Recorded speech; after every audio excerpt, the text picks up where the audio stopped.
दोस्तों, जिले की एसडीएम अफसर शिखा सिंह एक ऑटो में बैठकर अपने घर जा रही थी। ऑटो ड्राइवर को यह बिल्कुल अंदाजा नहीं था कि जो महिला उसकी ऑटो में बैठी हुई है वह कोई आम महिला नहीं बल्कि जिले की एसडीएम अफसर है।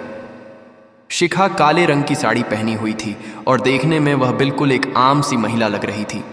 वह अपने भाई की शादी में शामिल होने के लिए छुट्टी लेकर अपने घर देवपुर जा रही थी। शिखा ने सोचा कि अपने भाई की शादी में वह एसडीएम अफसर के रूप में नहीं बल्कि सिर्फ एक बहन के तौर पर जाएंगी। ऑटो चलाते हुए ड्राइवर ने कहा, मैडम, आपकी वजह से मैं इस रास्ते से जा रहा हूँ, वरना मैं इस रास्ते से बहुत कम जाता हूँ। एसडीएम अफसर शिखा ने ऑटो वाले से पूछा, लेकिन ऐसा क्यों भैया, इस रास्ते में क्या प्रॉब्लम है? ऑटो ड्राइवर ने कहा, मैडम, इस रास्ते पर कुछ पुलिस वाले खड़े रहते हैं।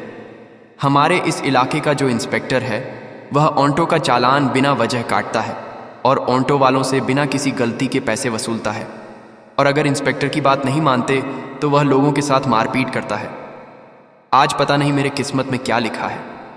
ऊपर वाला करे कि इस टाइम पर वह इंस्पेक्टर रास्ते में ना मिले, वरना वह बिना गलती के मुझसे वसूल करेगा। एसडीएम अफसर शिखा मन ही मन सोच रही थी, क्या सच में यह ऑटो ड्राइवर जो कह रहा है वह सच है? क्या वाकई यहाँ के थाने का इंस्पेक्टर इतना गलत काम करता है? थोड़ी ही दूर आगे बढ़ने पर उन्होंने देखा कि सड़क के किनारे इंस्पेक्टर रमेश सिंह अपने साथियों के साथ खड़ा था और वाहनों की चेकिंग कर रहा था। जैसे ही ऑटो उनके सामने पहुंचा, इंस्पेक्टर रमेश सिंह ने लाठी से इशारा करके ऑटो को रोक दिया। फिर इंस्पेक्टर गुस्से में बोला, अरे वो पायलट, नीचे उतर। तेरे बाप की सड़क है क्या? इतनी तेज स्पीड में ऑटो चला रहा है, कानून का कोई डर नहीं है क्या? चल अब जल्दी से 5,000 रुपये का चालान भर। इतना कहकर इंस्पेक्टर ने चालान बुक निकाल ली। ड्राइवर सुरेश डरते हुए बोला, साहब, मैंने कोई नियम नहीं तोड़ा, आप किस बात का चालान काट रहे हैं? कृपया ऐसा मत कीजिए, मेरी कोई गलती नहीं है और अभी मेरे पास इतने पैसे भी नहीं हैं। मैं आपको 5,000 रुपये कहाँ से दूं? यह सुनकर इंस्पेक्टर रमेश और भड़क गया। उसने ऊंची आवाज में कहा, ज्यादा जुबान मत चला मेरे सामने। पैसे नहीं है तो ऑटो क्या फ्री में चलाता है? जल्दी से ऑटो के कागज निकाल, कहीं यह ऑटो चोरी का तो नहीं है? ड्राइवर ने जल्दी से सारे कागज निकाल कर दिखा दिए। कागज बिल्कुल ठीक थे, सब कुछ पूरा था। लेकिन इंस्पेक्टर रमेश ने फिर भी कहा, कागज तो सही है लेकिन चालान तो भरना ही पड़ेगा। अब 5 नहीं तो 3,000 रुपये ही दे, वरना तेरी ये ऑटो अभी सीज कर दूंगा। पास ही खड़ी एसडीएम अफसर शिखा सिंह ये सब कुछ ध्यान से देख और सुन रही थी। उन्होंने देखा कि किस तरह इंस्पेक्टर रमेश सिंह एक गरीब और मेहनती ऑटो ड्राइवर को बिना वजह परेशान कर रहा था, उससे पैसे वसूलने की कोशिश कर रहा था। उनके मन में गुस्सा तो आया, पर उन्होंने खुद को शांत रखा ताकि पहले पूरी सच्चाई समझ सकें और फिर सही समय पर कार्यवाही कर सकें। ऑटो ड्राइवर ने डरते हुए इंस्पेक्टर रमेश से कहा, साहब, इतने पैसे मैं कहाँ से लाऊं? अभी तक तो सिर्फ 3,000 रुपये की ही कमाई हुई है, मैं कैसे आपको 3,000 रुपये दूं? कृपया छोड़ दीजिए साहब, जाने दीजिए। मेरे छोटे छोटे बच्चे हैं, मैं गरीब आदमी हूं, दिन भर मेहनत करके अपने परिवार का पेट पालता हूं, मुझ पर रहम कीजिए साहब। लेकिन इंस्पेक्टर रमेश सिंह को जरा भी दया नहीं आई। वह गुस्से में भर उठा। उसने ड्राइवर का गिरेबान पकड़कर उसे बुरी तरह मारने लगा और चिल्लाते हुए बोला, जैसे नहीं है तो ऑटो क्यों चलाता है? तेरे बाप की सड़क है क्या जो इतनी स्पीड में ऑटो चलाएगा? ऊपर से मुझसे जुबान लड़ाता है। चल, तुझे थाने का मजा छकाते हैं। इतना सुनते ही एसडीएम अफसर शिखा खुद को रोक नहीं पाई। वह तुरंत आगे बढ़ी और इंस्पेक्टर के सामने खड़ी होकर बोली, इंस्पेक्टर, आप बिल्कुल गलत कर रहे हैं। जब ड्राइवर ने कोई गलती नहीं की तो आप उसका चालान क्यों काट रहे हैं? ऊपर से आपने उसके साथ मारपीट किया, यह कानून का उल्लंघन है। आपको कोई हक नहीं है किसी गरीब पर इस तरह का अत्याचार करने का, इसे जाने दीजिए। इंस्पेक्टर रमेश सिंह पहले से ही गुस्से में था। शिखा की बात सुनकर वह और भड़क गया। उसने ताव में आकर कहा, अच्छा, अब तू मुझे सिखाएगी कि कानून क्या होता है? बहुत जुबान चल रही है तेरी, लगता है तुझे भी जेल की हवा खिलानी पड़ेगी। चल, अब दोनों एक साथ जेल में रहना, वहीं चलाना अपनी जुबान। शिखा का चेहरा गुस्से से लाल हो गया, पर उन्होंने अपने आप पर काबू रखा। वह देखना चाहती थी कि यह इंस्पेक्टर आखिर किस हद तक गिर सकता है।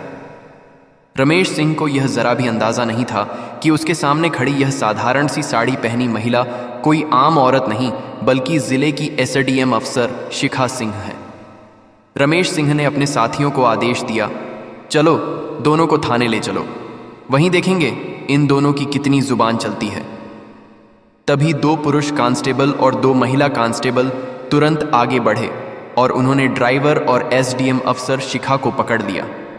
जब वे थाने पहुंचे तो इंस्पेक्टर रमेश सिंह ने कहा, इन्हें यहीं बैठा दो, अब यहां देखते हैं ये दोनों क्या करते हैं, इनकी औकात तो इन्हें दिखानी पड़ेगी। हवलदारों ने दोनों को एक बेंच पर बैठा दिया। रमेश सिंह कुर्सी पर बैठा ही था कि तभी उसके मोबाइल पर एक कॉल आया। उसने कॉल उठाते हुए कहा, हाँ आपका सब काम हो जाएगा, उस केस में आपका नाम नहीं आएगा, बस मेरे पैसे तैयार रखना, टेंशन मत लो, मैं आपका सारा काम कर दूंगा। एसडीएम अफसर शिखा सिंह और ऑटो ड्राइवर दोनों बैठकर यह सब सुन रहे थे। शिखा मन ही मन सोच रही थी, ये इंस्पेक्टर ना केवल सड़कों पर लोगों को परेशान करता है बल्कि थाने के अंदर भी रिश्वत लेकर काम निपटाता है। वह गरीबों को लूटता है और उनका हक मारता है। शिखा ने गुस्से को दबाए रखा। वे जानती थीं कि अभी तात्कालिक गुस्से में कुछ करना ठीक नहीं होगा। असली मुकाबला सबूतों और सही तरीके से करना है ताकि पूरा पुलिस प्रशासन और शहर यह देख सके। पास बैठा ऑटो ड्राइवर परेशान था। वह अपने घर और बच्चों की चिंता कर रहा था। शिखा ने उसकी तरफ देखा और शांत स्वर में कहा, आप घबराइए मत, ये इंस्पेक्टर आपका कुछ नहीं कर पाएगा, मैं आपके साथ हूं, मैंने सब देख लिया है और मैं इसे बेनकाब करूंगी। आप निश्चिंत रहें, आपकी कोई गलती नहीं है, आप सुरक्षित हैं। मैं कोई आम महिला नहीं हूं, मैं एसडीएम अफसर शिखा सिंह हूं। मैं इस इंस्पेक्टर के सारे काले कामों का पता लगा रही हूं, इसीलिए अभी चुप रहकर सब देख रही हूं, फिर सब साफ करके इसकी औकात लोगों के सामने दिखाऊंगी। यह सुनकर ऑटो ड्राइवर को थोड़ा सुकून मिला। उसने एक गहरी सांस ली और बोला, क्या आप सच में एसडीएम अफसर मैडम? लेकिन जब मेरे साथ ये सब हो रहा था तो आपने कुछ क्यों नहीं कहा, मुझे बचाया क्यों नहीं? आप कहीं झूठ तो नहीं बोल रही हैं या आप इन लोगों से मिली हुई तो नहीं हैं? ड्राइवर थोड़ा घबराया हुआ था। शिखा ने उसे शांति से भरोसा दिलाया, नहीं, मैं इन लोगों से नहीं मिली हूं, मैं सच में इस इंस्पेक्टर को बेनकाब करने के लिए चुप बैठी हूं। बस मैं देख रही हूं कि यह इंस्पेक्टर और कितने गलत इल्लीगल काम करता है, इसीलिए अभी चुप हूं, वरना चाहूं तो इसे तुरंत सस्पेंड भी करवा सकती हूं। तुम थोड़ा इंतजार करो, फिर देखो आगे मैं इसका क्या हाल करती हूं। कुछ देर बाद इंस्पेक्टर रमेश सिंह अपने कैबिन में चला गया। फिर उसने एक हवलदार को बुलाया और कहा, उस ऑटो ड्राइवर को बुलाकर लाओ। हवलदार तुरंत बाहर गया और ड्राइवर से बोला, साहब ने आपको अंदर बुलाया है। यह सुनकर ड्राइवर डर गया, मगर शिखा ने उसे हिम्मत दी और कहा, तुम परेशान मत हो, जो भी होगा मैं सब देख लूंगी। वह इंस्पेक्टर के पास गया। इंस्पेक्टर राणा ने ड्राइवर को देखकर हंसते हुए कहा, देख, अगर तुझे तेरी ऑटो बचानी है तो तुझे 3000 रुपये तो देने ही होंगे, वरना मैं तेरी ऑटो सीज कर दूंगा। ऊपर से तू मेरा दुश्मन भी बन जाएगा। पूरे इलाके में मेरा ही राज चलता है, मैं जो चाहूं वह कर सकता हूं, मुझसे टक्कर मत लेना। जो मैं कह रहा हूं वही कर। जल्दी से 3000 रुपये चालान भर दें। ड्राइवर का दिल जोर से धड़कने लगा।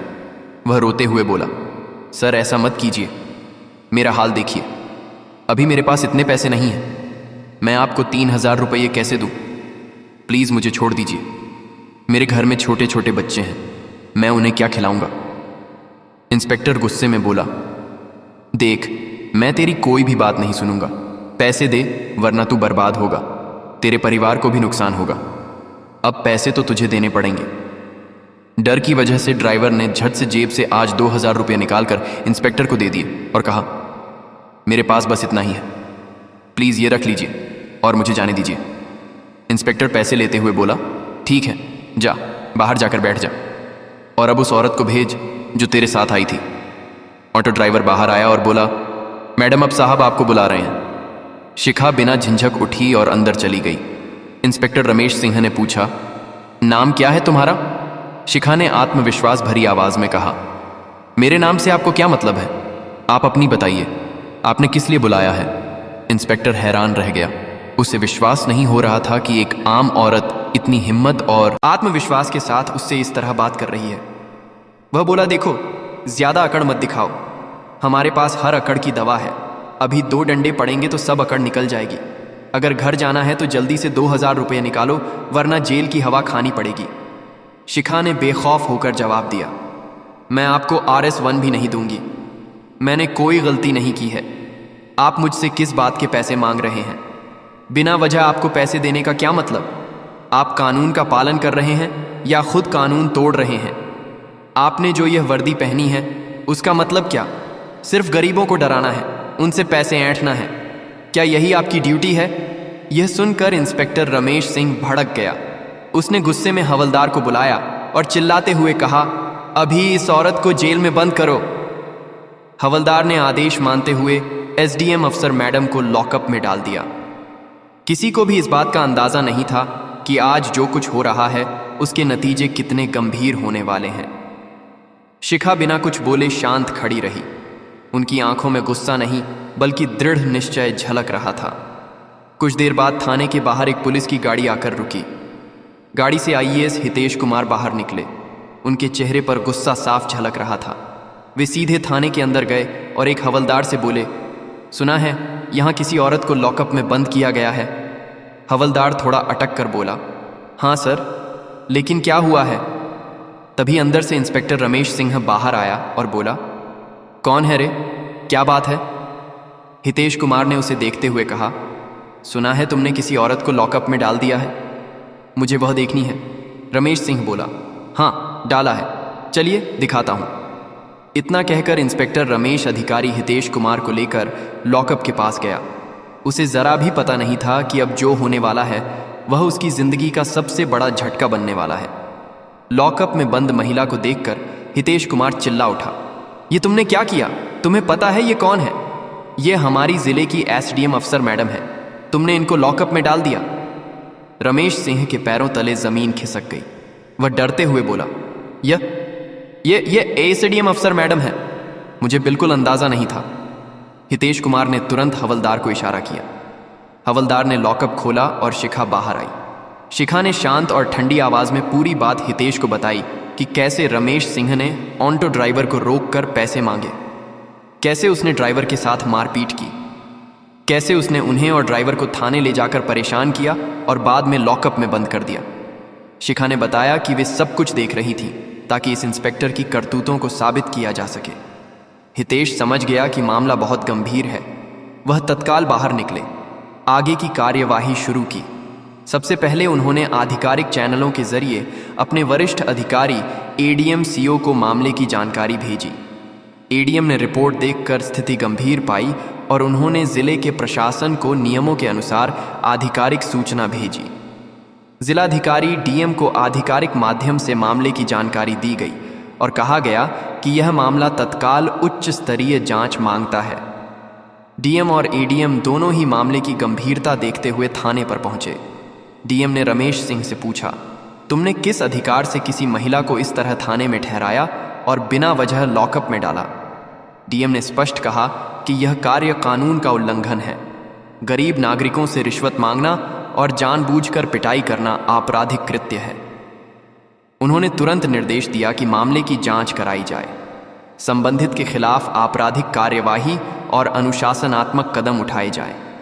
शिखा ने कहा कि वह इस मामले में गवाही देंगी और साथ में ऑटो ड्राइवर भी गवाही देगा। DM ने तुरंत संबंधित ADM और विजिलेंस विभाग को निर्देश दिए कि वे मामले की पूरी जांच करें। उन्होंने कहा कि इंस्पेक्टर रमेश सिंह के खिलाफ तुरंत अनुशासनात्मक और आपराधिक कार्यवाही की जाए और पीड़ित ऑटो ड्राइवर और SDM अफसर शिखा सिंह को इंसाफ दिलाया जाए। शिखा ने DM को पूरी घटना विस्तार से बताई। उन्होंने कहा कि यह सिर्फ उनका मामला नहीं है, बल्कि जिले के कई गरीब और छोटे व्यवसाय लोग इसी तरह के अत्याचारों के शिकार होते हैं। ऑटो ड्राइवर से भी पूछताछ हुई। ड्राइवर ने DM और जांच अधिकारियों के सामने बताया कि किस तरह से रमेश सिंह ने बिना किसी कारण के चालान भरने और पैसे मांगने की धमकी दी। ड्राइवर का बयान भी आधिकारिक फाइल में दर्ज किया गया। जांच शुरू हुई। विजिलेंस टीम ने थाने के रिकॉर्ड और सीसीटीवी फुटेज का अध्ययन किया। उन्होंने देखा कि रमेश सिंह कई बार ऑटो चालकों और गरीब लोगों। अगले दिन सूरज की पहली किरण के साथ शहर की सड़कों पर अधिकारियों की गाड़ियों की लाइन लग गई। एडीएम कमिश्नर के साथ कई आईएएस, एसडीएम अफसर, अधिकारी थाने में प्रवेश किए। उन्हें देखकर इंस्पेक्टर रमेश सिंह के चेहरे का रंग उड़ गया। रमेश सिंह की कुछ भी नहीं सुनी गई और उसके हाथों में हथकड़ी डाल दी गई। एडीएम कमिश्नर ने आईएएस अधिकारी हितेश को आदेश दिया और कहा, रमेश सिंह को अभी इसी वक्त सलाखों के पीछे डाला जाए। जो कानून का उल्लंघन करेगा उसका यही हाल होएगा। और इसके बाद रमेश सिंह को सलाखों के पीछे डाल दिया। तो दोस्तों, यह कहानी केवल मनोरंजन और शिक्षा के उद्देश्य से बनाई गई है। इसमें दिखाए गए सभी पात्र, घटनाएं और संवाद काल्पनिक हैं। किसी भी वास्तविक व्यक्ति, संस्था या घटना से इनका कोई संबंध नहीं है। कृपया इसे केवल कहानी के रूप में देखें और इसका आनंद लें। हम किसी की भावनाओं को ठेस पहुंचाना नहीं चाहते। अगर आपको यह कहानी पसंद आई हो तो इसे लाइक करें और ज़्यादा से ज़्यादा लोगों तक शेयर करें। कमेंट करके बताएं कौन सा कदम सबसे अच्छा लगा और हमारे चैनल मिक्स्ड स्टोरी को सब्सक्राइब करना ना भूलें, क्योंकि हम आपके लिए ऐसे ही प्रेरणादायक कहानियाँ लाते रहेंगे। धन्यवाद।